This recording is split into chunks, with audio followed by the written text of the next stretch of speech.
Tonight, the first topic we explore is the life of Eleanor of Aquitaine, one of the most powerful and enigmatic women in all of medieval history. A queen not just once, but twice. First of France, then of England. She wasn't simply a consort lost in her husband's shadow. No, Eleanor ruled lands, led armies during the Crusades, and outwitted kings in velvet gloves. From political marriages to personal rebellion, courtly love to civil war. Eleanor's legacy shaped Europe's royal houses for centuries. So before you get comfortable, as always, take a moment to like the video and subscribe to the channel, only if you enjoy our content. Let us know where you're watching from and what time it is for you. Sometimes our stories are too interesting and we are working on some boring ones. It's time now to dim the lights, turn on a fan for some noise, and let's cover what we have for tonight. Together. Eleanor of Aquitaine entered the world around the year 1122 in a region that pulsed with culture, wealth, and ambition. She wasn't born into just any noble house. She was the daughter of William X, Duke of Aquitaine, a realm so vast it rivaled the power of the French crown itself. Her inheritance would one day stretch from the Loire River to the Pyrenees, making her the most sought-after bride in Christendom. But what truly set Eleanor apart wasn't just land, it was intellect. Raised in the glittering court of Poitiers, Eleanor was immersed in a world of poetry, philosophy, and politics. Unlike most girls of her era, she was rigorously educated. She read Latin, understood classical texts, and was well versed in music, law, and the strategic art of diplomacy. Her court would later be famed for inventing and spreading the ideals of chivalry and romantic love. But even as a teenager, Eleanor was more than charm and courtliness. She was being groomed to lead. Everything changed in 1137. Her father, while on pilgrimage to Santiago de Compostela, fell ill and died suddenly. Eleanor, just 15, became Duchess of Aquitaine, a title that gave her command over nearly a third of what we now call France. But as a young girl ruling one of Europe's richest territories, she couldn't remain unwed for long. Her guardians wasted no time. Within months, she was married to Louis, the heir to the French throne. It was a political match, engineered to bring Aquitaine under royal control. Days after the wedding, King Louis VI died and Eleanor became Queen of France alongside her new husband, now Louis VII. But Eleanor was no passive queen. From the moment she arrived in Paris, her bold spirit clashed with the somber court. Louis was devout, ascetic, and inexperienced. Eleanor was lively, ambitious, and unafraid to speak her mind. The tension between them was immediate and only deepened over time. Even so, Eleanor had positioned herself at the heart of power. In a kingdom where queens were expected to bear heirs and remain silent, she was already setting the stage for something entirely different. A life that would upend tradition, challenge monarchs, and shape the future of Europe. In 1147, a monumental event shook Christendom, the launch of the Second Crusade. Cities in the East had fallen, and the Pope called upon the kings of Europe to take up the cross. Louis VII, devout and eager to prove himself, answered the call. But what shocked the continent wasn't his participation. It was that his queen, Eleanor of Aquitaine, would join him. This wasn't a symbolic journey. Eleanor brought with her hundreds of knights and vassals from Aquitaine, pledging them to the cause. And more unusually still, she personally led a group of noblewomen dressed in armor, riding alongside the men. Chroniclers were aghast. They accused her of playing Amazon, of turning a holy war into a parade of vanity. But Eleanor was undeterred. The journey was grueling. The army marched through France, Germany, Hungary, and finally into the rocky terrain of Asia Minor. The blazing heat and treacherous mountains drained morale. Disease spread. Food ran short. Louis, always hesitant, proved a poor commander. The French army suffered devastating losses in Anatolia. It was a failure of leadership, and Eleanor wasn't afraid to say so. In Antioch, she sought refuge with her uncle, Raymond of Poitiers, a brilliant and charismatic prince who ruled the city. Here, Eleanor felt at ease. Some said too much. Whispers began of late-night meetings, of an improper closeness. Rumors of an affair between Eleanor and Raymond spread like wildfire.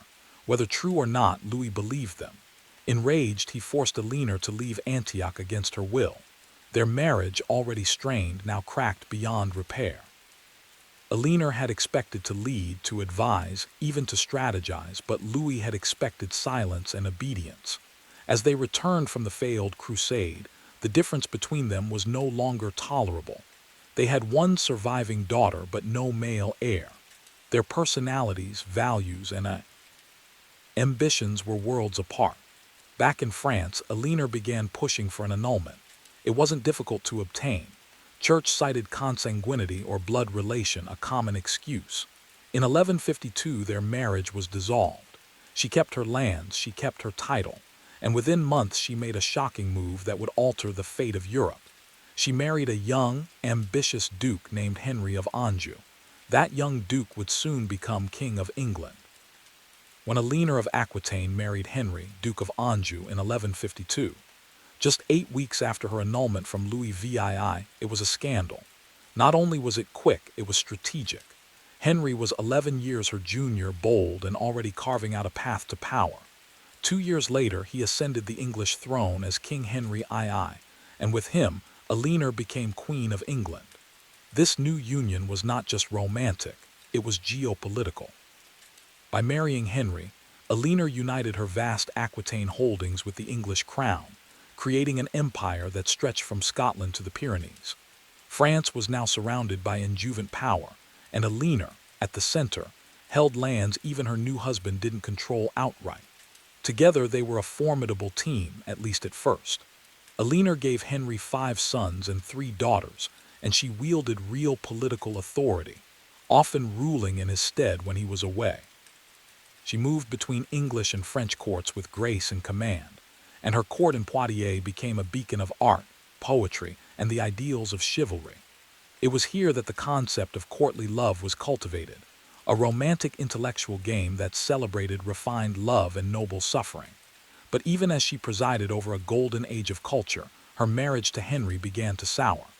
Henry was a tireless ruler, brilliant but ruthless.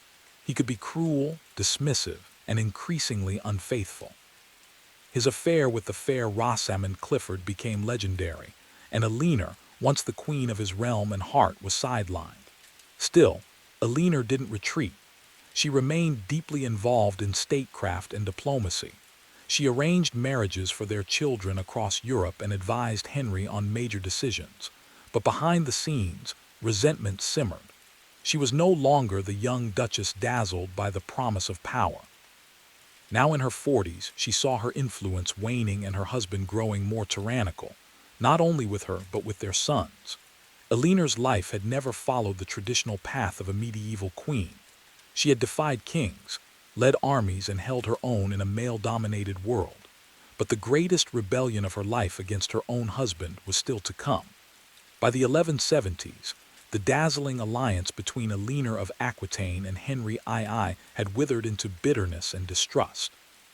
Their early passion had dissolved into rivalry, and Elinor, once the jewel of his empire, was now more like a prisoner in her own court. But she was not a woman to accept silence or submission. If her husband would not respect her, she would defy him through the one force he feared most, their sons. Henry and Elinor had raised a dynasty of restless, ambitious boys. Henry the young king, Richard, Geoffrey, and John. But Henry II, though brilliant, was paranoid and possessive. He refused to share real power with them, even after crowning his eldest, Henry the young king, as co-ruler in name only. Tensions within the royal family exploded. In 1173, Elinor made a daring and dangerous move. She encouraged her sons, especially young Henry, Richard, and Geoffrey, to rebel against their father. It wasn't just a family squabble. It was an armed revolt with the backing of King Louis VII of France and other European nobles. Elinor's reach, even in her 50s, was astounding. She rallied allies, forged letters, and mobilized armies against the most powerful monarch in Western Europe. For a moment, it seemed the rebellion might succeed. Henry II was caught off guard. England and Normandy were under siege, but his response was swift and brutal. The rebellion crumbled. Geoffrey surrendered. Young Henry, too weak to lead, faltered, and Richard, though brave, lacked the force to win. But the deepest betrayal Henry felt wasn't from his sons, it was from his wife. Elinor, attempting to flee Aquitaine in disguise, was captured. She was taken to Henry's court, stripped of her authority and placed under house arrest. For the next 16 years she would live in confinement, moved from castle to castle under constant watch. No trials, no titles, no more freedom. But Eleanor's spirit did not break. She endured, she waited, and she watched as her sons, now men, continued to battle their father and each other. She knew time would shift the power balance again. Eleanor had survived the Crusades, political exile, and 2 royal marriages. And now, in silence, she prepared for her next chapter, one that would restore her to power in a way no one saw coming. In 1183, Eleanor's life took a grim turn and an unexpected opening. Her eldest son, Henry the young king, died of dysentery while on campaign. The rebellion he once led against his father had failed, and now the heir to the throne was gone. With his death, a political void emerged, and Eleanor, still under house arrest, found herself once again at the center of royal strategy. Her second surviving son, Richard, bold, brilliant, and utterly fearless, now became Henry II's new heir. But trust between father and son was broken. Henry favored his youngest son, John, hoping to divide lands between them and keep Richard in check. Richard, however, wanted full control of Aquitaine, his mother's lands, and his by right. Eleanor, despite her imprisonment, remained in contact with Richard. She encouraged his ambition and loyalty to Aquitaine. She knew his strength, his charisma, and his popularity among the nobles. If anyone could outmaneuver Henry II, it was Richard. And in 1189, fate finally moved in her favor. That year, Henry II, worn by age, betrayal, and illness, died. The Plantagenet king, who had ruled like a lion and imprisoned his queen for over a decade, was gone. Richard ascended the throne as King Richard the Fund of England. Richard the Lionheart, and his very first act as king, he released his mother. After 16 years in captivity, Eleanor of Aquitaine walked free. She was in her late 60s now, but her resolve had never weakened. Richard knew her worth. He made her his chief advisor and entrusted her with immense political power. As he prepared to launch the Third Crusade, it was Eleanor who would act as regent in his absence, ruling England in his name. She didn't waste time. Eleanor traveled across the realm, secured Richard's coronation, quelled unrest. She negotiated treaties, settled disputes, and managed the kingdom with the skill of a seasoned monarch. Even more impressively, she arranged powerful marriages for her daughters and granddaughters, weaving the Plantagenet bloodline through the courts of Europe. Eleanor wasn't just a queen mother, she was the beating heart of an empire. And while her son went off to fight in the Holy Land, it was Eleanor, regal, sharp, and undiminished by age, who held the realm together. With King Richard I off to fight in the Third Crusade, the kingdom of England was left in uncertain hands, but not helpless ones. Eleanor of Aquitaine, now in her late 60s, stepped into power once more. And she did not simply fill a vacancy. She ruled as a true regent. With all the authority and sharp decision-making of a monarch, it was an unstable time.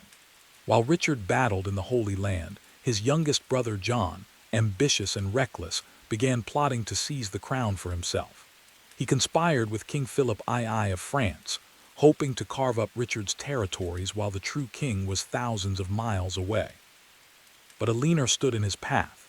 She moved swiftly, rallying loyal nobles to Richard's side, reinforcing fortresses and keeping John's ambitions in check. Even more impressively, she carried out delicate diplomatic missions well into her 70s. One of her most significant tasks was securing a politically vital marriage between her granddaughter Blanche of Castile and the future King Louis VII of France, a union that would have far-reaching consequences for both kingdoms. Still, trouble was never far behind.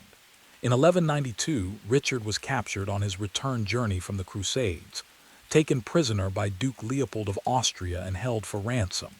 The news shocked Europe. His enemies saw opportunity, but Eleanor, refusing to let her son languish, sprang into action. Despite her age, she rode across the Alps in the dead of winter to plead for his release. She negotiated, raised the colossal ransom, said to be 150,000 marks, a sum that nearly bankrupted England and ensured Richard's freedom. Her determination and persistence stunned European courts. It was not a young warrior who rescued the Lionheart. It was his mother. Once Richard returned, their bond remained strong, but peace was short-lived. In 1199, while suppressing a rebellion in Aquitaine, Richard was wounded by a crossbow bolt and died from infection. Eleanor was nearly 80. She had outlived most of her children, and once again the question of succession fell to her. With Richard gone and John next in line, the future of the Plantagenet dynasty once more rested on Eleanor's shoulders. But for the Queen of Aquitaine, whose life had been war, marriage, rebellion, and diplomacy, one final mission still remained. Richard the Lionheart was dead. His younger brother John, now poised to take the throne, was a far cry from his legendary sibling. Unpredictable, impulsive, and deeply mistrusted by many nobles, John's path to kingship was not guaranteed. Once again, all eyes turned to Eleanor of Aquitaine, the aging matriarch whose political instincts remained unmatched. But this time, it wasn't just a crown she had to secure, it was the very future of the dynasty. Even before Richard's death, Eleanor had been working behind the scenes to shore up alliances and protect the family legacy. When John ascended in 1199, she lent her name and presence to his cause, using her status as the revered Dowager Queen to legitimize his rule. Though she had long distrusted John, she understood the stakes. Without unity, the empire her marriage had created, stretching from Scotland to the Pyrenees, could shatter. Yet Eleanor's final mission wouldn't be in England. It began in Castile, far to the south, where her granddaughter was being raised. The child, named Blanche, was to be the next diplomatic thread in Eleanor's web. The aging queen journeyed at the age of 77 across the mountains and treacherous lands of medieval France and Spain to retrieve Blanche and bring her to the court of France. There the girl would be wed to the French heir, ensuring peace between two ancient rivals. That journey was more than symbolic. It showed the world that Eleanor, even at the twilight of her life, was still Europe's most powerful political matron. Monarchs respected her. Nobles followed her. Enemies thought twice before crossing her. But time was catching up. After securing Blanche's betrothal, Eleanor returned to Fontevraud Abbey in Anjou, a quiet religious retreat she had long favored. She withdrew from politics not because she was defeated, but because her final moves had been made. She had ruled alongside kings, given birth to 2 generations of monarchs, and shaped the course of Europe through ink, sword, and silk. In her last years, she took the habit of a nun, but no one mistook her for ordinary. Even in contemplation, Eleanor of Aquitaine remained a sovereign soul, one who had written her own legend in a world built to silence women. Eleanor of Aquitaine passed away on April 1st, 1204, at the age of roughly 82. Her death marked the end of an era, not just of a queen, but of a woman who had shaped the destinies of 2 kingdoms and 3 generations of rulers. Few in medieval history had lived so long, and fewer still had lived with such influence, intensity, and independence. She died at Fontevraud Abbey, the same quiet monastery in the Loire Valley where she had spent her final years. But this was no cloistered nun in obscurity. Even in retreat, Eleanor remained a symbol. Kings and ambassadors still sought her counsel. Nobles paid homage. Her name carried weight not just in England and France, but across the courts of Europe. She was the widow of 2 kings, Louis VII of France and Henry II of England. She was the mother of Richard the Lionheart and King John. She had been duchess, queen, prisoner, regent, and diplomat, and she had worn each title like armor. Her burial was no less symbolic. She was laid to rest beside Henry II and Richard I at Fontevraud Abbey, the powerful men who had defined her life and whom she had outlasted. A statue atop her tomb shows her not with a scepter or crown, but with a book, a quiet testament to her intellect, her education, and her lifelong love of learning. Even in death, Eleanor refused to be remembered as simply a queen. She was a thinker, a ruler, a matriarch, and above all, her own woman. Across Europe, the reaction to her death was one of awe and reverence. Chroniclers, even those who had once criticized her, now praised her wisdom, her strength, her grace. She had been controversial, yes, bold in her loves, unflinching in her politics, but never forgotten, never ignored. Eleanor's legacy is not just in the castles she ruled or the kings she crowned. It is in the very idea that a woman in a world built for men could claim her place, not by permission, but by sheer force of will. She did not ask for power. She embodied it. And in the tapestry of medieval Europe, her thread runs long, golden, and unbroken. Eleanor of Aquitaine's legacy is not confined to stone tombs or faded scrolls. It lives on in the very shape of Europe, in the lineage of monarchs, and in the evolving idea of female power. She was a woman centuries ahead of her time, and her influence didn't end with her death. In fact, in many ways, it began to crystallize only after she was gone. Through her children and grandchildren, Eleanor's bloodline spread across the thrones of Europe. Her daughter Eleanor of England became Queen of Castile. Her granddaughter Blanche of Castile, the one she personally escorted to France, would become the mother of Louis IX, the future Saint Louis. And of course, her sons Richard and John left legacies of their own, though often marked by war, controversy, and legend. But beyond royal bloodlines, Eleanor reshaped the idea of what a queen could be. Before her, queens were often silent partners, horns of dynastic marriage. Eleanor broke that mold. She was a landowner in her own right, a political strategist, a commander of troops, and at times the effective ruler of an empire. Her courts in Aquitaine helped birth the concept of courtly love, a cultural movement that transformed medieval literature, music, and values. Her patronage encouraged poetry and philosophy in a time dominated by warfare and dogma. And perhaps most remarkably, she achieved all this in an age when women were expected to be submissive, silent, and invisible. Eleanor didn't just defy the rules, she rewrote them. She dared to lead armies on crusade, challenge her husband's authority, raise rebellious sons, and act as regent over a volatile kingdom. She was imprisoned for her defiance, but not broken.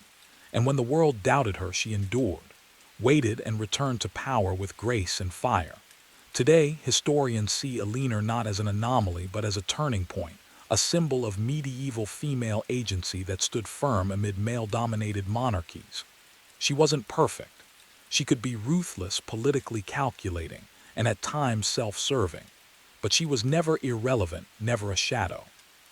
She was a queen who ruled through intellect, charisma, and endurance. A mother who shaped kings, a duchess who defined empires. Eleanor of Aquitaine didn't just live through history, she made it. Centuries before the Mona Lisa smiled at tourists beneath soft museum lights, the Louvre was something else entirely. A fortress of stone and silence built for defense, not display. Around the year 1190, King Philip II of France, anxious about English threats from the west, ordered the construction of a powerful stronghold along the Seine's edge. At that time, Paris was far smaller, and the western frontier of the city needed protection. What rose from the riverbank was not a palace or gallery, but a fortress, thick, grim, and impenetrable. This early Louvre was anchored by a massive circular keep, a tower 30 meters tall, surrounded by high curtain walls, watchtowers, and a broad, dry moat. It wasn't meant to be beautiful. It was practical. Cold stone, arrow slits, iron-reinforced gates. Beneath the fortress, secret tunnels and storage chambers were carved into the ground. Corridors meant for moving supplies, hiding troops, or escaping under siege. These tunnels, some historians believe, may still lie buried beneath modern Paris. For centuries, this fortress loomed over the Seine like a sleeping beast, quietly guarding the kingdom. But over time, its purpose began to fade. Paris expanded beyond its original walls. The city grew safer, and kings, no longer needing a garrison in the capital, began to look at the fortress differently. By the 1500, it was considered outdated, militarily useless, but full of potential. Renaissance kings with visions of grandeur no longer wanted thick battlements. They wanted halls, galleries, gardens. The Louvre, though rough and ancient, stood in the right place, by the river, in the heart of Paris, close to power. It was time to reinvent it. The transformation wouldn't happen overnight. The old fortress was slowly dismantled, reshaped, and incorporated into new royal plans. But the bones of that original medieval beast never fully disappeared. When renovations were done in the late 20th century, centuries after the museum had taken over, workers unearthed the buried base of Philip's Tower. cold, gray, and intact. Today, visitors can still descend into the Louvre's basement and stand among the stones that once guarded Paris, silent sentinels from a darker time. And beneath the polished marble and curated calm of the museum, the ghosts of a fortress still linger. By the early 16th century, the age of feudal wars had faded, and so had the need for castles within city walls. Kings no longer wanted to defend Paris with stone. They wanted to rule it with style. It was during the reign of King Francis the Fastest that the Louvre began its most dramatic transformation. From a military outpost to a seat of royal power and artistic ambition. Francis III had spent time in Italy and returned to France inspired by the Renaissance. He didn't just want a palace, he wanted a symbol of culture, sophistication, and modern monarchy. In 1546, he ordered the demolition of parts of the old medieval keep and began replacing it with elegant wings and ornamental facades. Italian architects were invited to Paris, and with them came a new aesthetic, arches, columns, and symmetry. The cold fortress slowly began to bloom into a palace, but Francis wasn't just building walls, he was building a collection. He brought Italian masterpieces back with him, including works by Leonardo da Vinci. The most famous, the Mona Lisa. Francis purchased it directly from da Vinci himself, and though it wouldn't be displayed to the public for centuries, the seeds of the Louvre's future were being quietly planted. His successors continued the work. Catherine de' Medici, widow of King Henry II, constructed the nearby Tuileries Palace and had grand ideas to link it with the Louvre. Her efforts set in motion what would become the massive palace complex stretching along the Seine.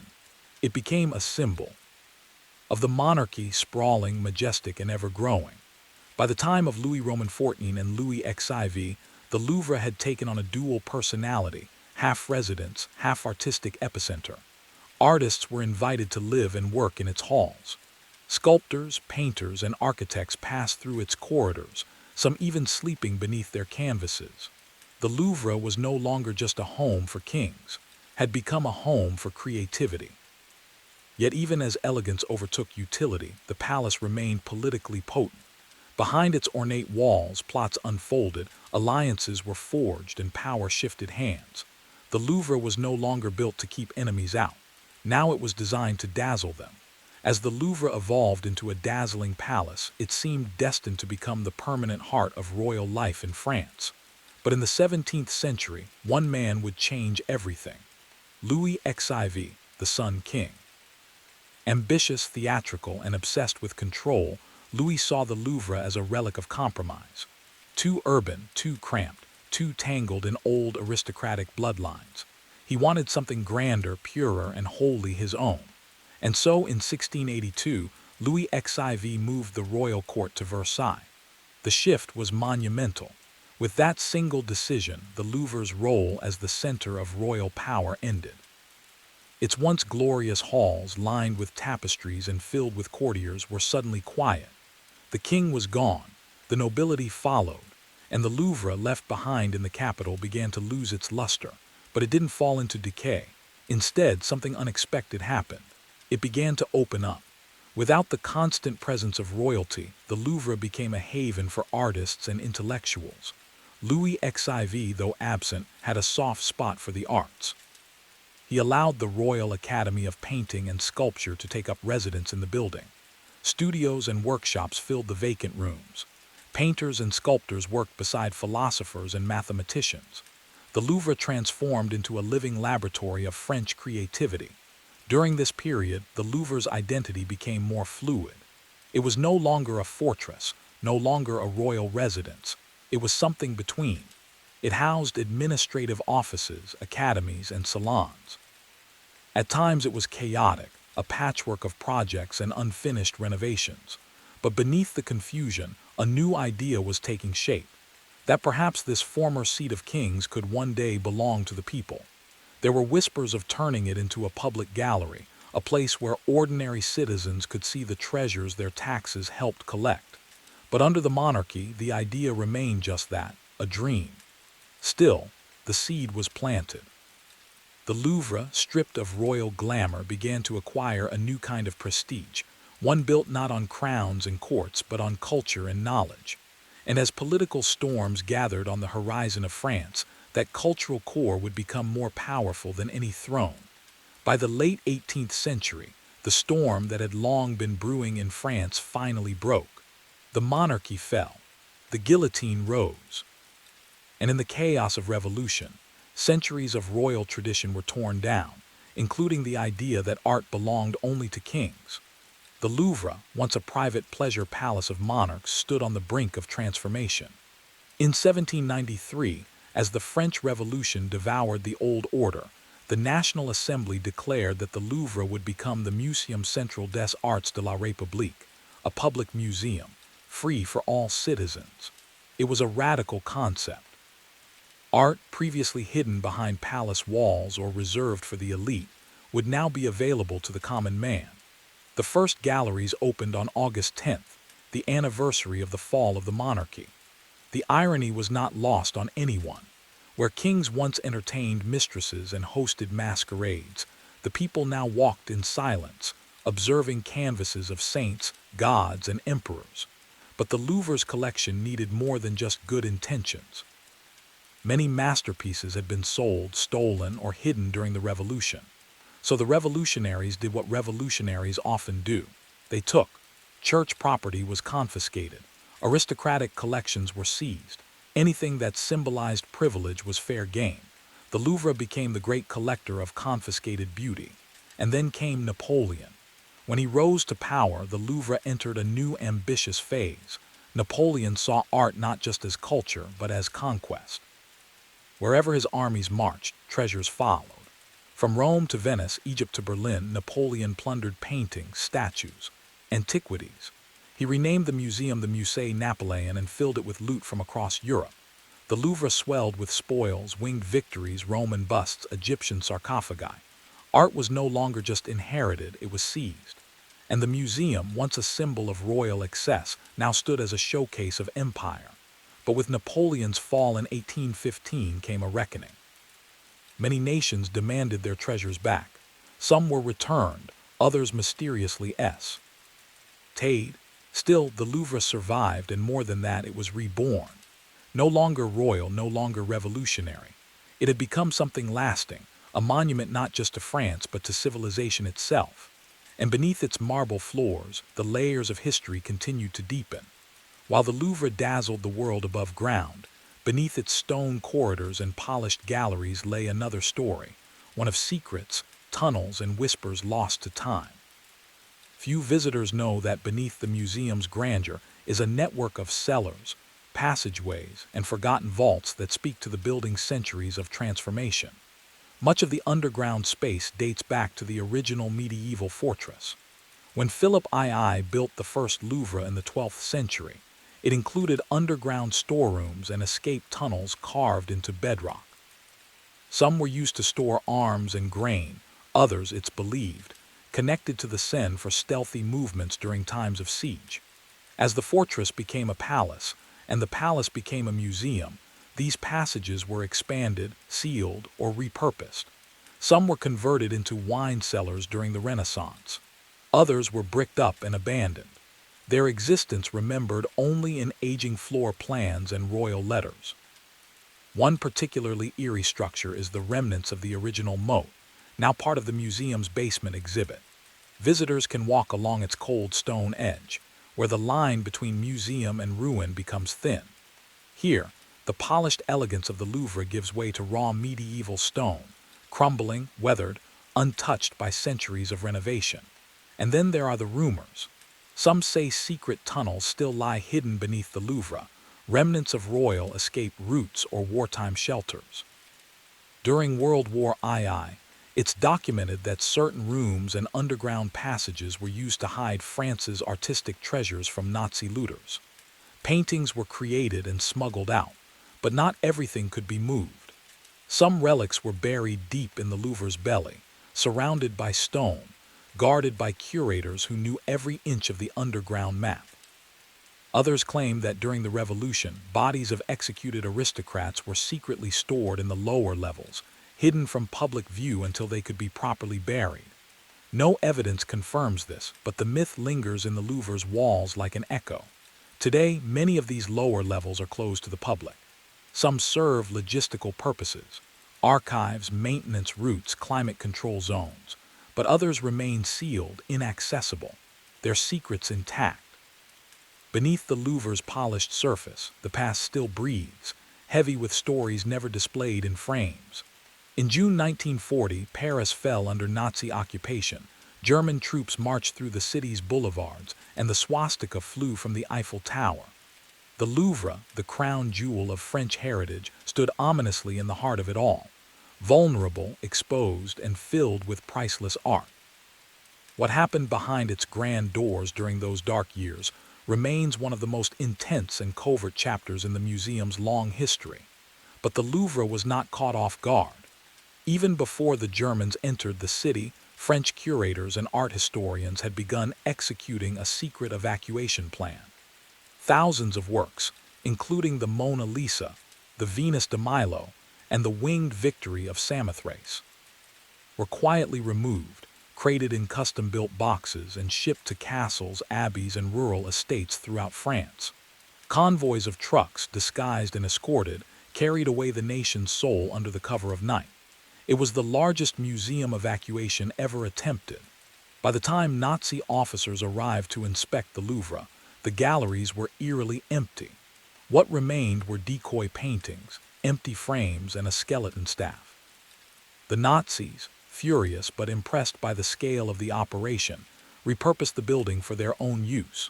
Some rooms were used as offices for the Kunstschatz, the Nazi division tasked with cataloging and controlling Europe's cultural property. Meanwhile, the hidden masterpieces were constantly moved across the French countryside to evade detection. Museum staff risked their lives to preserve what they called the treasure. Some of them joined the resistance. Others faked documents, forged shipping orders, or misled collaborators. The Louvre, though silenced, was not passive. It became part of a cultural battlefield. By 1944, as the Allies approached, the Nazis began retreating and looting. French resistance members worked tirelessly to protect the hidden collections from being taken. When Paris was finally liberated in August, the museum's defenders emerged from the shadows, and the Louvre slowly began reclaiming its treasures. One by one, the great works returned to their home. Some had suffered, others had narrowly escaped destruction. But the Louvre had survived the war, not just as a building, but as a spirit. And in its quiet halls you can feel the weight of what was almost lost. By the late 20th century, the Louvre had become one of the most respected museums in the world, a guardian of civilization's greatest treasures. But beneath its grandeur, it was showing signs of strain. The galleries were crowded, the entrances outdated, and the layout confusing. The museum needed a transformation, and in 1981, French President François Mitterrand announced the most ambitious modernization in the Louvre's history. At the center of it all would be a glass pyramid. Designed by Chinese-American architect I.M. Pei, the project was bold, radical, and immediately divisive. The idea of placing a massive modernist structure, made entirely of steel and glass, in the middle of the Louvre's historic courtyard sent shockwaves through France. Critics called it an eyesore, a scar on the face of French heritage. One newspaper infamously described it as a monstrosity that would defile the spirit of Paris. But Pei remained calm. He believed that the pyramid, with its geometric precision and transparency, would complement the classical beauty of the Louvre, not compete with it. And more importantly, it would serve a practical purpose. It would act as a grand central entrance, unifying the various wings of the sprawling complex. Construction began in 1984, and for years the Louvre was a construction zone, full of scaffolding, noise, and controversy. Parisians grumbled, tourists were baffled, the press debated endlessly. But when the pyramid was finally unveiled in 1989, something unexpected happened. People began to change their minds. Beneath its sleek exterior, the new underground concourse was efficient, elegant, and flooded with natural light. For the first time, visitors could move through the museum with clarity. The pyramid became a beacon, both literal and symbolic, of the Louvre's openness to the future. Today, it is almost impossible to imagine the Louvre without it. The glass structure has become iconic, featured in films, books, and photographs worldwide. What was once mocked as architectural heresy is now embraced as visionary design. The pyramid did more than modernize the museum. It reminded the world that the Louvre had always been about transformation, from fortress to palace, from palace to museum, from past to present. And as always, beneath its elegance controversy whispered, just as it always had. For all its beauty and brilliance, the Louvre also holds shadows, stories of stolen treasures, missing masterpieces, and mysteries that have never been solved. As the museum grew in size and prestige, so did its collection. But not all of its pieces arrived by honest means. Some of the museum's earliest acquisitions came through seizure.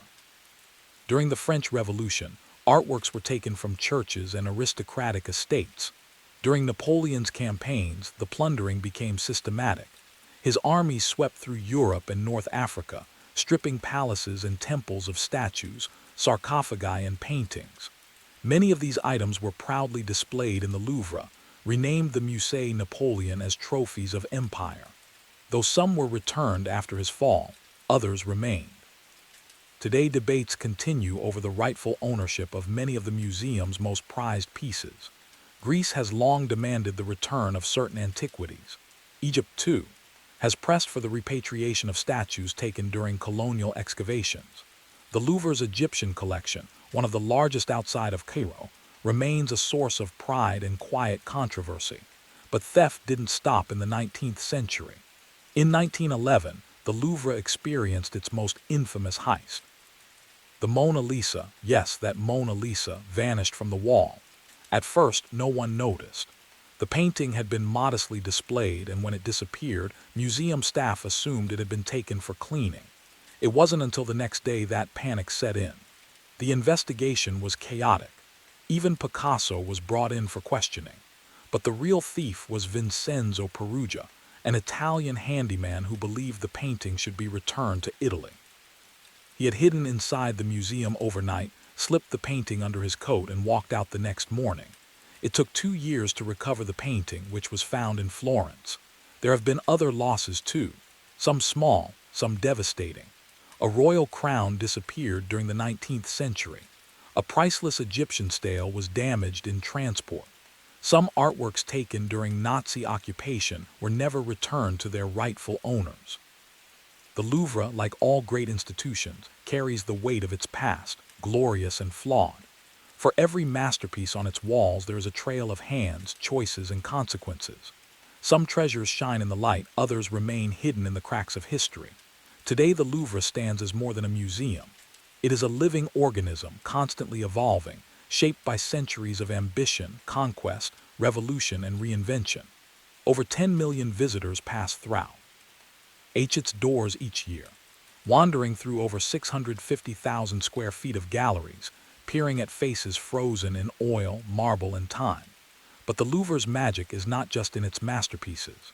It's in the weight of its past, the layering of eras beneath its floors and behind its walls. Every step through the museum is a journey through overlapping centuries, where medieval stone corridors lie just below neoclassical facades, and digital screens share space with ancient relics. In this palace of paradoxes, Renaissance paintings hang beneath LED lighting while Egyptian mummies sleep beneath Parisian sky. What makes the Louvre remarkable is its refusal to stay still. New wings are opened, old collections are reimagined. Temporary exhibitions bring contemporary voices into conversation with history. In 2012, the museum inaugurated a new Islamic art department housed beneath a flowing golden canopy, a striking blend of ancient tradition and modern design. But the Louvre also expands beyond its own walls. In 2017, the Louvre Abu Dhabi opened, a cultural collaboration between France and the United Arab Emirates. Its architecture mirrored the light and shadow of the original, but the vision was global. Artworks from around the world were displayed together, untethered from national borders, telling stories that spanned continents and civilizations. Yet even with all this growth, the heart of the Louvre remains the same. A place where memory and imagination meet, Walk through its corridors late in the day and you'll see more than tourists. You'll see quiet moments. A child staring into the eyes of a statue. A student sketching a forgotten corner. An elderly couple standing hand in hand before a canvas. And below it all, under the glass pyramid, behind the velvet ropes, beyond the gallery lights, the Louvre still keeps its secrets. Hidden staircases, lost chambers, and perhaps somewhere in the quiet dust of its oldest stones, the echo of a king or the whisper of a thief. The Louvre isn't just a museum, it's a memory palace. Built on it was unnerving, life-sized, hollow, yet hauntingly real. The local authorities were alerted, and soon archaeologists arrived to investigate. They had no idea they were about to uncover one of the most extraordinary archaeological finds of the 20th century. As excavations expanded, the earth yielded more than anyone could have imagined. Row after row of clay soldiers emerged from the soil, thousands of them, standing in precise military formation, frozen in time for over 2,000 years. Each one was unique. Different hairstyles, armor styles, facial expressions. No two were exactly alike.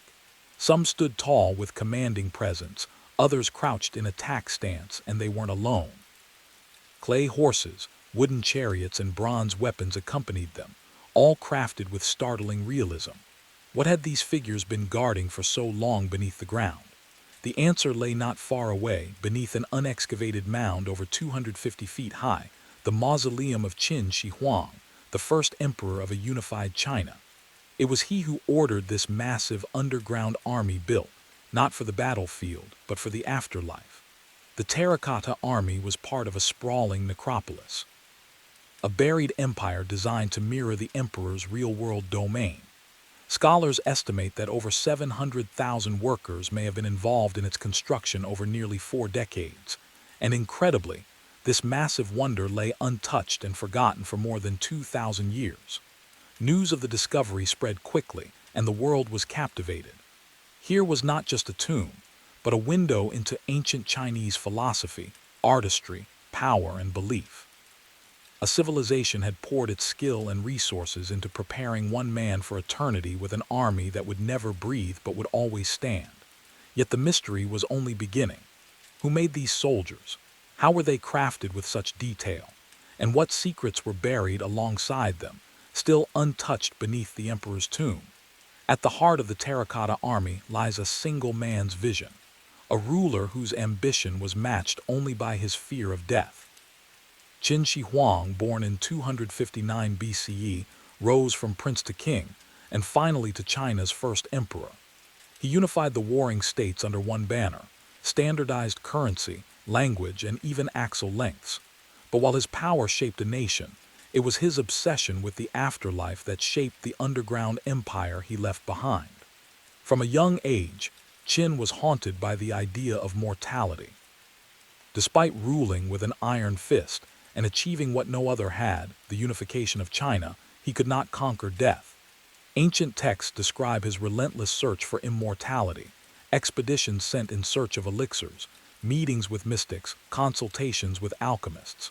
He was said to ingest strange potions containing mercury, ironically believed to grant eternal life. But while immortality and flesh eluded him, ensured he would rule forever in SB. Irit, around the time he declared himself emperor in 221 BCE, construction began on his tomb, an undertaking so massive it would take nearly 4 decades to complete. Unlike traditional tombs, which featured burial goods and ritual objects, Qin envisioned a subterranean kingdom, not symbols of power but power itself. Armies, officials, entertainers, and even rivers of mercury to simulate the geography of his empire. The terracotta army was meant to serve as his eternal guard, soldiers to protect him in the afterlife as they would have in life. But these were not crude idols. They were masterworks crafted with obsessive realism, their stances and weapons reflecting actual military ranks and formations. This was not merely a monument to greatness, it was a response to fear. The fear of being alone in death, of wandering the underworld without defense or dignity. For Qin Shi Huang, eternity required preparation, and he would command an army that could not die. Ironically, the emperor's quest for eternal life may have hastened his death. The mercury-laced elixirs he took likely poisoned him. He died in 210 BCE at just 49 years old, still searching for the secret to escape time. But in a strange way, he succeeded. His body perished, but his army still stands. The terracotta army is not just impressive because of its scale. It's the precision, individuality, and artistry of each soldier that leave archaeologists and historians in awe. When we say there are thousands of soldiers, we don't mean copies from a mold. Each one is unique, as if frozen mid-step, mid-thought, mid-breath. The army is divided into different pits, each with its own composition and function. The largest, Pit 1, stretches over 750 feet in length and contains infantry units in battle-ready formation. Rows of archers, foot soldiers, and charioteers stand at attention, arranged in the same military order used during Qin Shi Huang's reign. Pit 2 holds cavalry and war chariots, a more elite force. Pit 3 is the command center, home to high-ranking officers and military planners. It suggests a chain of command that mirrors a real army, not a symbolic one. The level of detail is staggering. Faces are individualized. No two noses, brows, or cheekbones are the same. Some figures have wide jaws and curled lips. Others wear solemn, narrow expressions. Hairstyles reflect military rank and regional origin. Armor is crafted in overlapping layers, complete with rivets and clasps. Some figures once held real bronze weapons, spears, swords, and crossbows, many of which were sharp and functional even after 2 millennia underground. It wasn't just sculptors who worked on these figures. Teams of artisans, painters, blacksmiths, mold makers, and engineers contributed to their creation. After assembly, each warrior was painted in vivid colors: red, blue, green, even lavender. These pigments faded quickly when exposed to air, which is why most figures appear plain clay brown today. But imaging technology has revealed the original brilliance, offering a glimpse of how vibrant and lifelike this army once looked. Some scholars believe the level of sophistication suggests a high degree of central planning, possibly with military blueprints and social registers guiding the design. This wasn't art for art's sake. This was logistical, purposeful, a vision executed with state-level resources. The terracotta army wasn't just made to resemble soldiers, it was made to be them, each one a spirit in clay crafted to serve their emperor in eternity. And beneath the silence of the earth, they've been standing guard ever since. The creation of the terracotta army was not the work of a few artists in a royal workshop. It was a colossal state-sponsored operation that stretched over decades and involved an entire society. Ancient records suggest that more than 700,000 laborers were mobilized to build Emperor Qin Shi Huang's tomb complex, including the vast subterranean army that stood beside him. But who were these builders? They were craftsmen. Yes, sculptors, blacksmiths, potters, and engineers, but also conscripted workers, peasants, prisoners, and even enslaved people. Some were skilled artisans, trained in workshops across the empire. Others were political prisoners and forced laborers brought to Xi'an under imperial orders. Many never returned home. According to historical texts, workers involved in the tomb's construction were often executed or sealed within the complex upon its completion to maintain secrecy. Archaeologists have uncovered the remains of kilns near the site, suggesting that many of the figures were fired on location. The clay was sourced locally, shaped in parts and then assembled like life-sized puzzles. Bodies were mass-produced using molds, but the heads, the most expressive parts, were sculpted individually by hand. This allowed for variation in features, lending a realism unmatched by any other ancient statuary army. But this was not just about statues. The labor force also carved out an entire underground city. In addition to the warriors, they constructed chambers filled with bronze birds, chariots, entertainers, musicians, and officials, all meant to serve the emperor in the afterlife. The tomb complex spans over 50 square kilometers and includes artificial rivers, celestial ceilings, and booby-trapped corridors that were likely designed to kill grave robbers.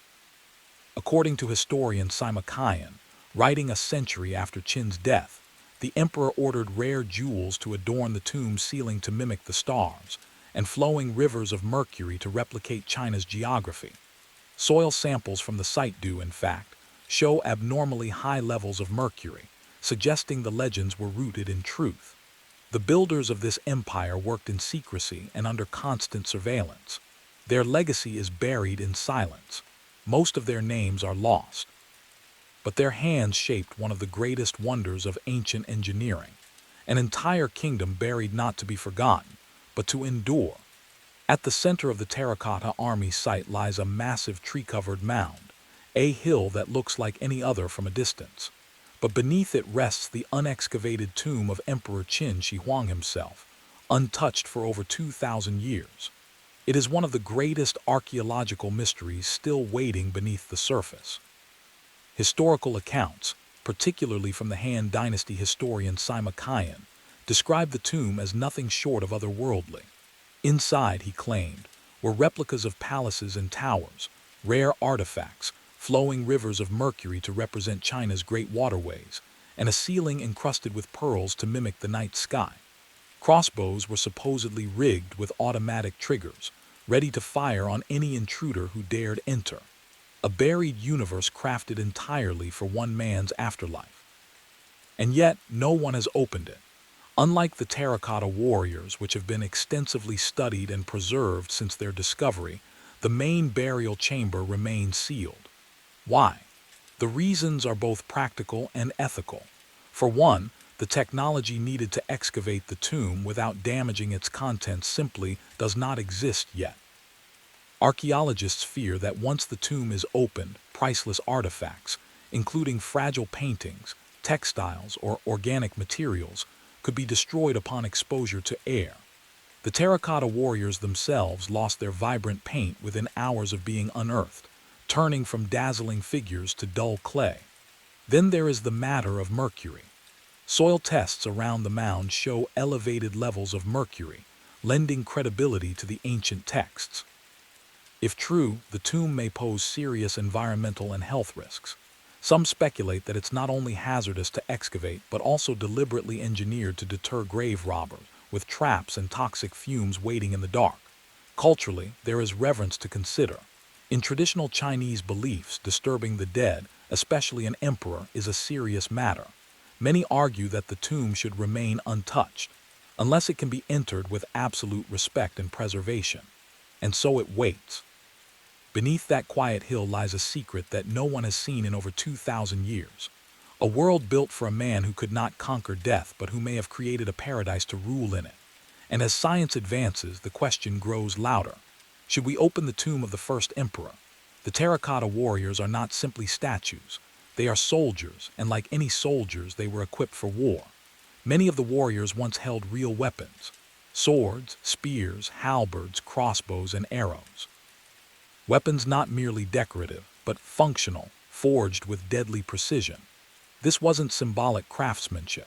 These were tools of war, buried in clay hands as part of a full-scale military simulation for the afterlife. When archaeologists first excavated the pits, they found thousands of bronze weapons buried alongside the figures.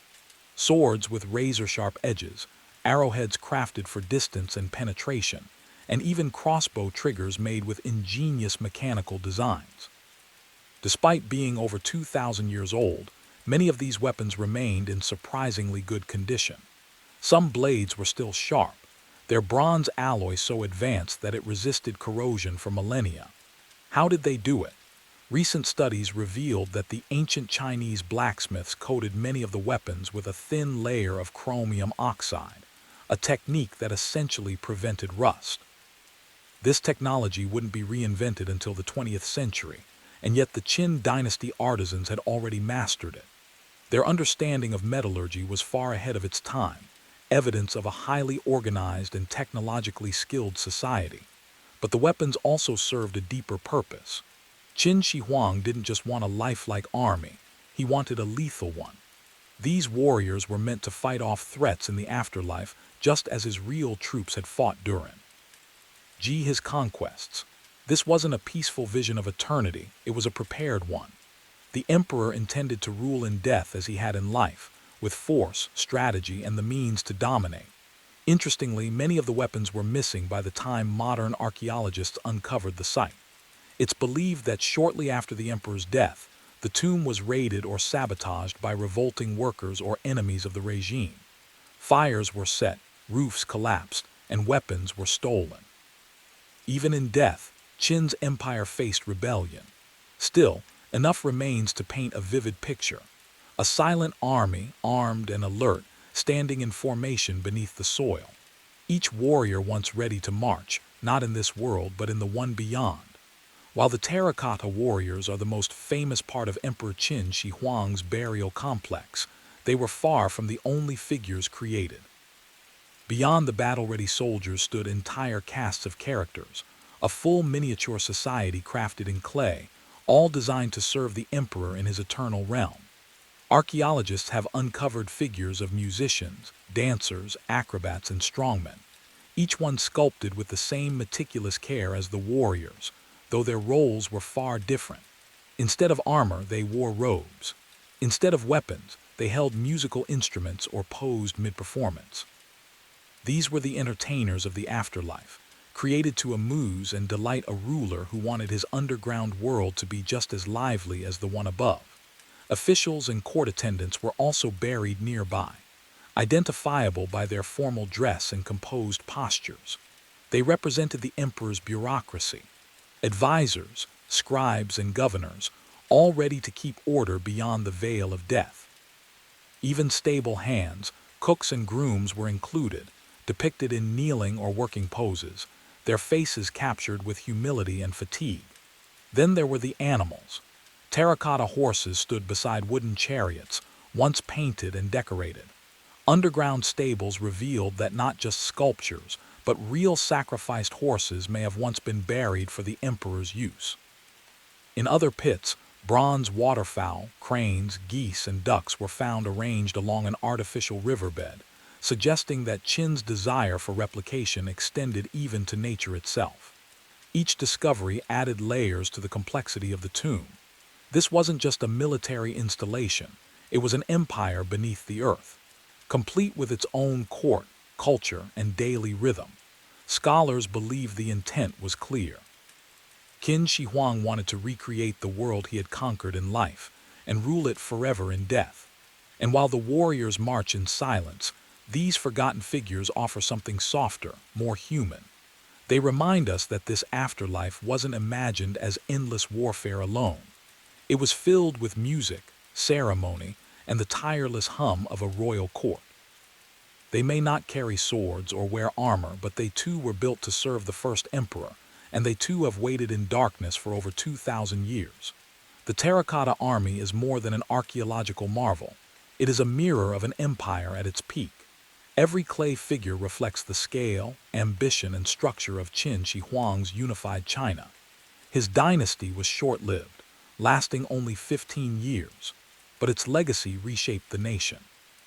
And nowhere is that transformation more hauntingly captured than in the emperor's underground army. Before Qin's reign, China was a fractured land of warring states, 7 major kingdoms constantly fighting for supremacy. Qin, the westernmost of these states, was considered a cultural outsider by some, but it had something the others lacked: ruthless efficiency. Under Qin Shi Huang, legalist policies tightened control, roads were standardized, writing systems unified, and the foundations for the Great Wall began. The terracotta army reflects that same structure and discipline. Soldiers are arranged in precise formations. Officers in front, infantry behind, archers on the flanks. The figures even vary by region, as if modeled after real troops drawn from across the empire. It wasn't just about guarding a tomb. It was about representing the machinery of the state itself. In many ways, the army is a frozen moment, a still life of Qin's authority at its height. Yet it's also a cautionary tale, because despite all his achievements, Qin Shi Huang's rule was deeply feared. He burned books, banned dissent, and punished opposition with death. His obsession with control extended even into death, and the very monument that was meant to celebrate his immortality would eventually become a silent witness to the fall of his dynasty. Just 3 years after his death, the Qin Empire collapsed. Rebellions erupted. His tomb was raided. His son committed suicide, and the Han dynasty rose in its place, leaving the once feared legacy of the Qin to be buried, literally and politically, beneath centuries of dust. And yet centuries later, those silent warriors emerged agile. And today, they speak not just of one man's fear of death, but of a civilization's vast reach and relentless ambition. The Terracotta Army stands not only as a tribute to the emperor who dreamed of ruling the afterlife, but as a timeless echo of a moment when all of China bowed to one throne. The Terracotta Army still stands in silence, row after row, decade after decade, watching, waiting. Not for war, not for conquest, but for remembrance. They are guardians not just of a tomb, but of a moment when a man believed he could take the world with him beyond death. Emperor Qin Shi Huang dreamed of immortality. He united warring kingdoms, reshaped a nation, and spent his final years preparing for an afterlife where he would still rule. He did not settle for symbolic offerings or ritual artifacts. He built an empire beneath the ground, staffed, armed, and ordered, just like the one above.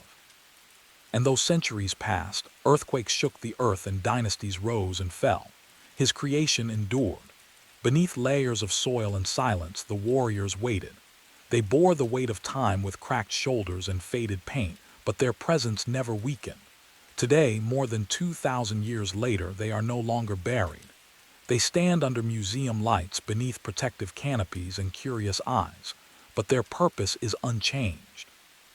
They are still watching, still guarding, and perhaps still waiting for their emperor to rise.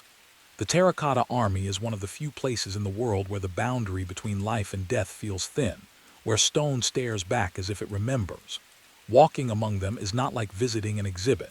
It's like entering a kingdom in pause, a theater where the curtain never rises, but the actors remain frozen in readiness. Archaeologists continue to uncover new figures, new chambers, new secrets. Each layer reveals more of the emperor's vision and more of his fear, because for all his power, Qin Shi Huang could not defeat death. But in building something meant to last forever, he created a legacy that transcended time. The terracotta warriors were not meant to be seen, but now that they are, they belong to the world, not just as relics of ancient China, but as reminders of what it means to dream of eternity. They stand not in battle, but in witness to the man who tried to take it all with him. And in a way, perhaps he did. More.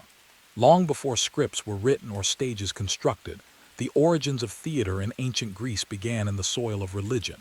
It wasn't born as entertainment, but as ritual, a sacred offering to the gods and most of all to Dionysus, the god of wine, fertility, and ecstatic transformation.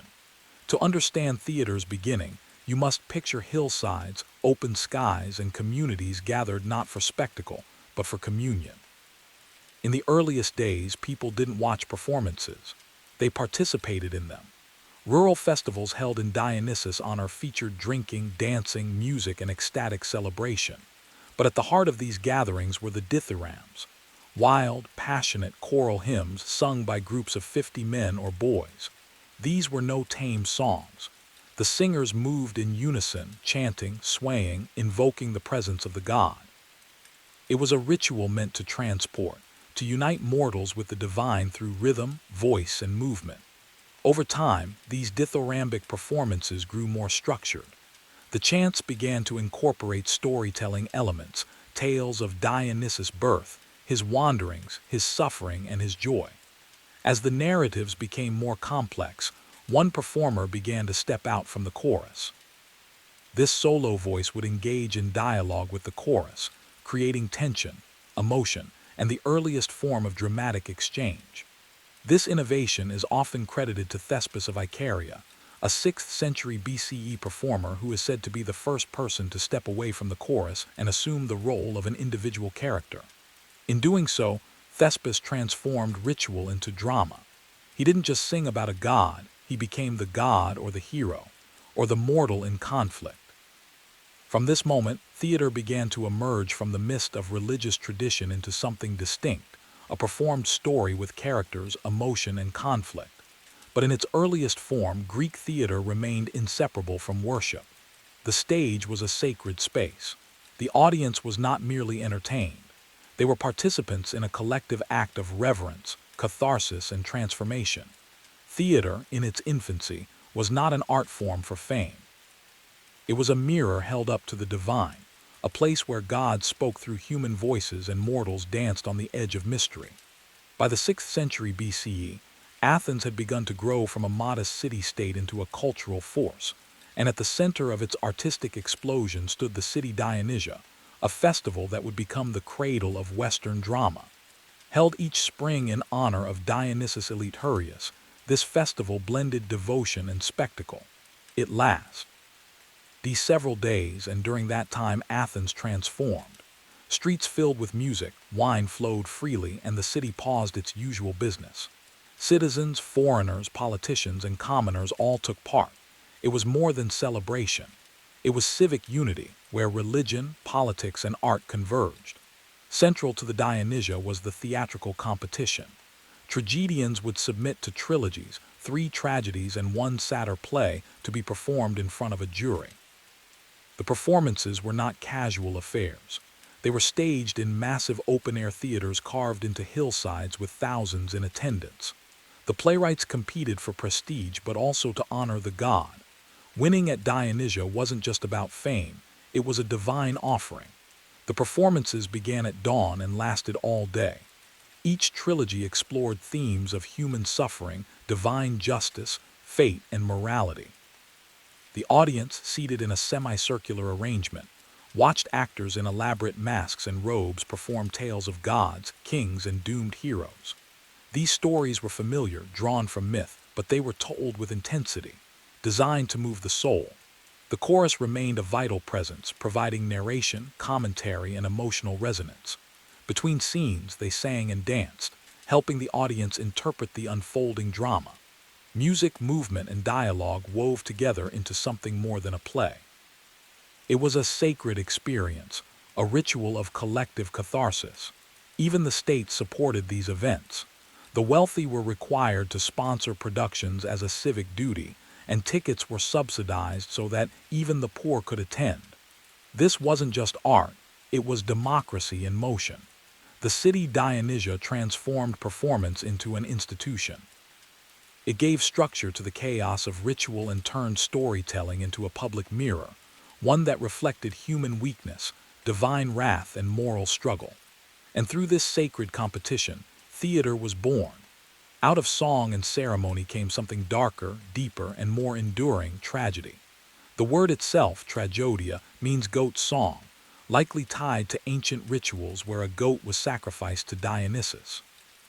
But by the 5th century BCE, tragedy had evolved into the cornerstone of Athenian theater, a genre unlike anything the world had seen.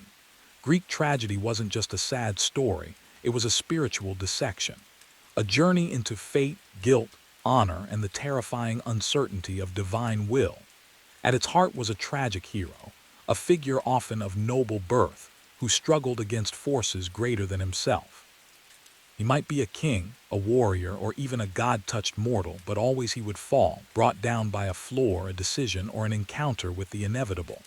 What made tragedy powerful wasn't just the fall itself, but the tension between human choice and cosmic fate. These plays forced audiences to ask, are we free or are we doomed? Is suffering random or deserved? And can anyone truly escape the will of the gods? 3 playwrights emerged as the titans of this form: Aeschylus, Sophocles, and Euripides. Aeschylus, the earliest of the 3, added a second actor to the stage, a breakthrough that allowed true dialogue. His works are majestic, solemn, and filled with moral gravity.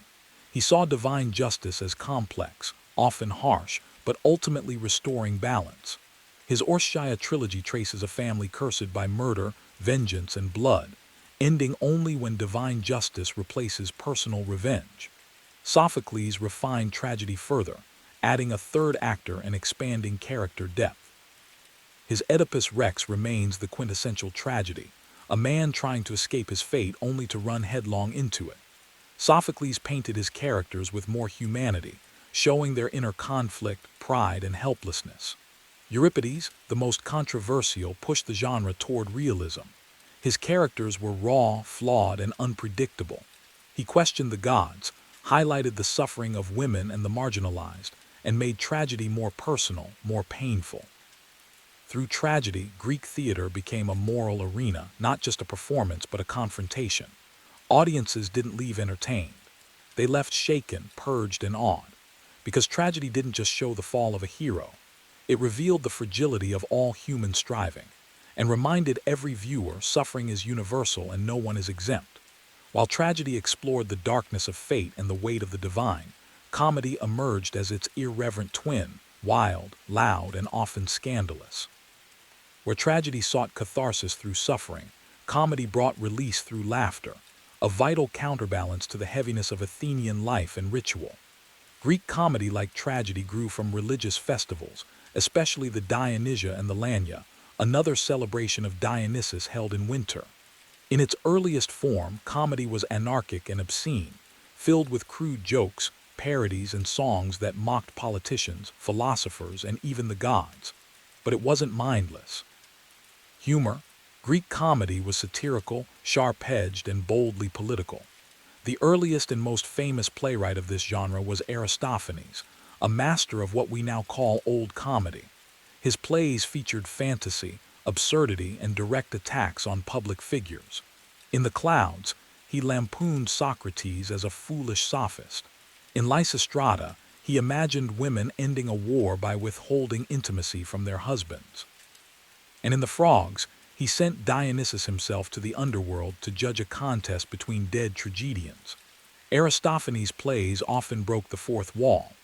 The chorus would turn to the audience and deliver a parabasis, a direct address that blurred the lines between fiction and public discourse.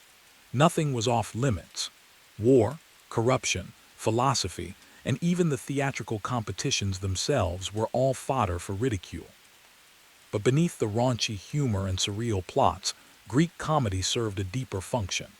It was a space where society could laugh at itself, speak truth to power, and explore taboo topics in a communal setting. In a democracy like Athens, where public opinion mattered, comedy was a form of release, a collective pressure valve. As Athens changed, so did comedy. Later, in the 4th century BCE, the rise of new comedy introduced more refined, character-driven stories. Playwrights like Menander shifted focus from gods and politics to family, love, and everyday life. These comedies would later influence Roman writers like Plautus and Terence, and eventually the modern sitcom. Greek comedy gave voice to joy, frustration, and rebellion. It showed that in a society grappling with war, death, and destiny, laughter was not escape but survival. And just as tragedy revealed the human fall, comedy celebrated the human fool, joyful, flawed, and defiantly alive. In ancient Greece, the theater was more than a venue. It was a sacred space, both religious and civic, where the community gathered not just to be entertained but to be transformed. Performances weren't staged in anonymous buildings. They unfolded in massive open-air amphitheaters, carved into the hillsides, always facing nature. The sky above, the sea or city in the distance, and the gods watching from beyond. The most famous of these was the Theater of Dionysus in Athens, located on the southern slope of the Acropolis.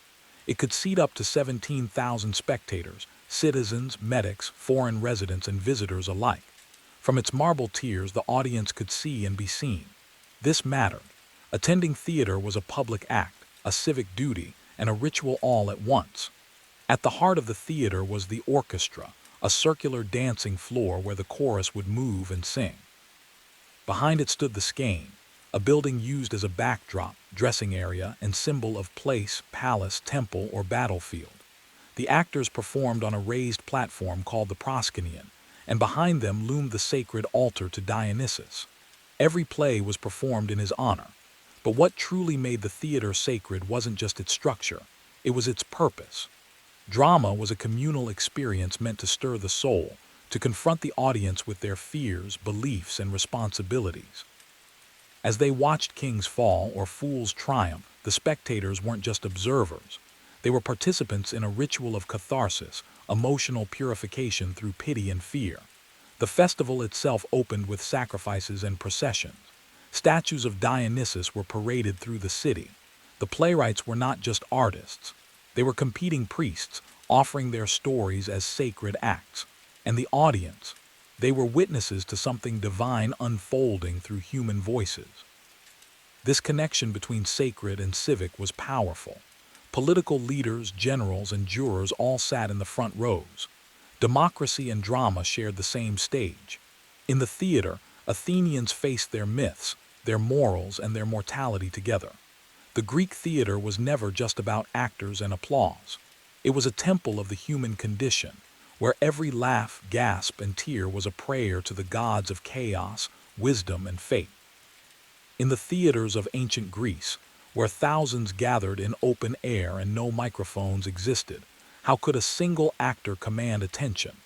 The answer lies in the art of performance, a fusion of mask, movement, and sound that transformed individuals into mythic figures, projecting emotion and character across vast space. At the center of this transformation was the mask. Crafted from lightweight materials like linen, cork, or wood, masks covered the entire face, often with exaggerated expressions. A wide open mouth for sorrow, an arched brow for rage, a smirk for mischief. Each design amplified the emotional tone of the character. Since only a few actors played multiple roles, the mask also allowed for rapid shifts in identity. One moment a king, the next a god or a slave. Masks weren't just practical. They were sacred tools, linking the actor to the spirit. He role. To wear a mask wasn't merely to pretend, it was to embody. The actor became a vessel, channeling not only character but fate, myth, and message. Costumes were equally important. Robes were brightly colored and stylized, helping define a character's role. Royalty, warrior, servant, or fool.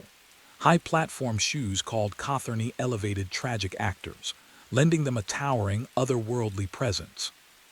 In contrast, comedic actors wore padded suits and grotesque masks, exaggerating belly, backside, and facial features for laughs. Movement was grand and deliberate. Without close-ups or spoken nuance, actors used sweeping gestures and choreographed steps to express emotion. Every pose mattered. Every turn carried weight. And then there was sound. The chorus positioned in the orchestra sang and chanted in unison, creating a rhythmic, almost hypnotic layer of storytelling. Flutes accompanied the action, enhancing suspense, sorrow, or triumph.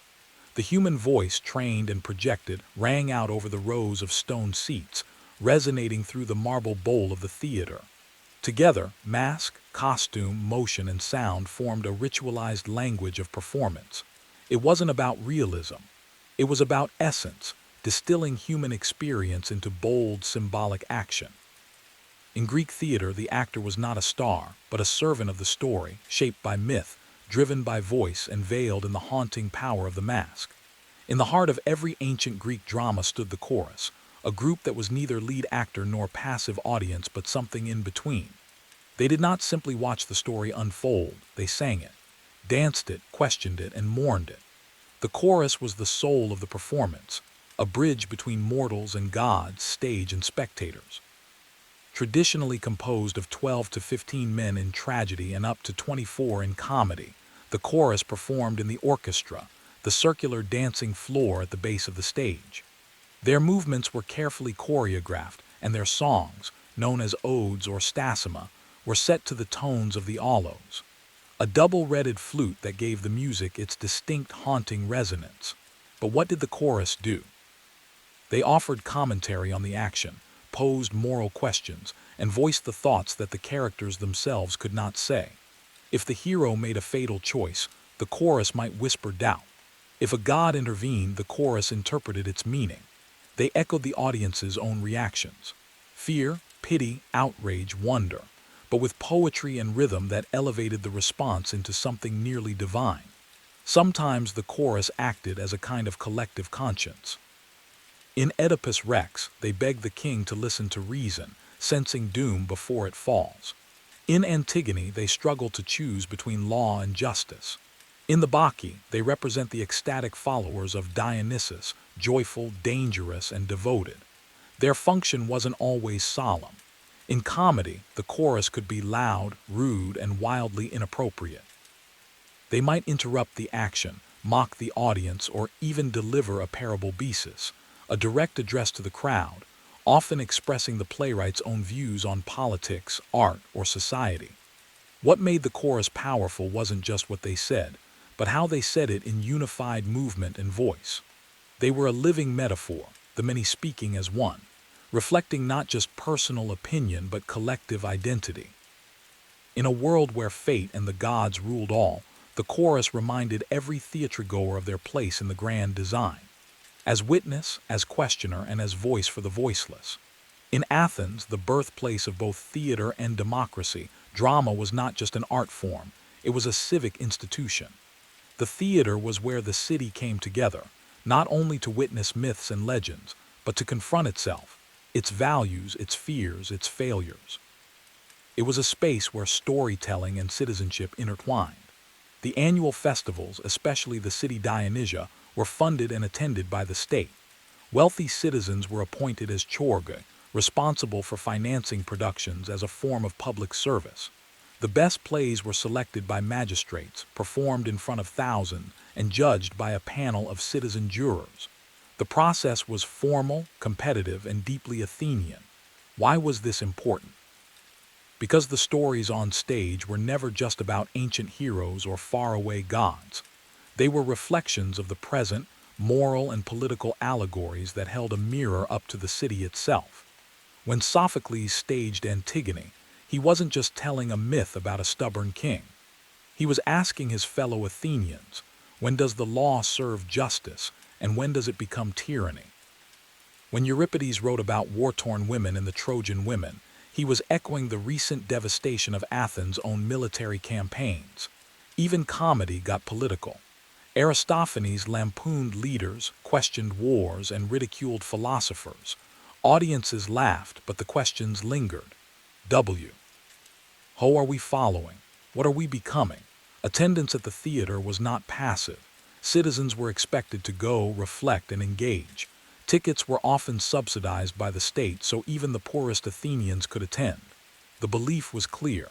A healthy democracy requires a thoughtful public, and theater helped cultivate that thought. Plays did more than entertain. They educated, provoked, united, and challenged. They turned myth into message and stage into statecraft. Every gasp, every cheer, every silence carried civic weight. In a city built on public voice, the theater was its echo chamber, a place where freedom of thought could dance with divine myth, and where every citizen sat not just as spectator, but as participant in the moral life of the polis. Though the golden age of Greek theater faded with the fall of classical Athens, its legacy never disappeared. What began as ritual and evolved into tragedy and comedy would echo across millennia, shaping the very foundation of Western storytelling. After the Peloponnesian War and the rise of Macedon, Athenian theater declined in political power but remained a cultural force.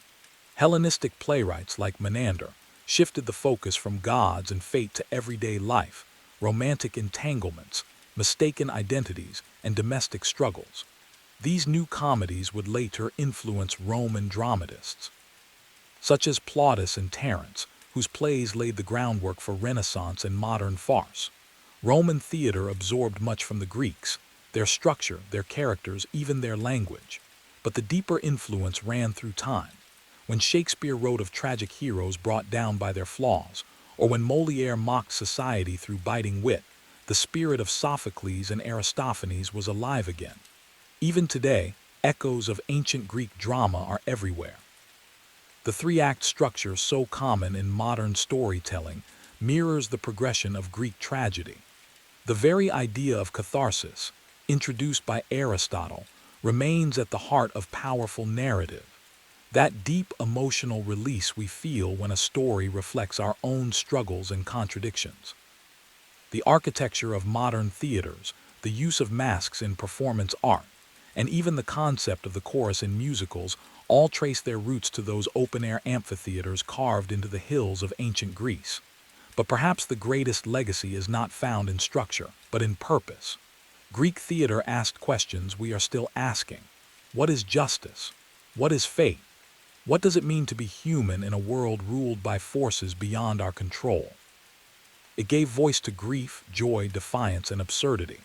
It reminded citizens that power must answer to truth, and that laughter could be as revolutionary as rage.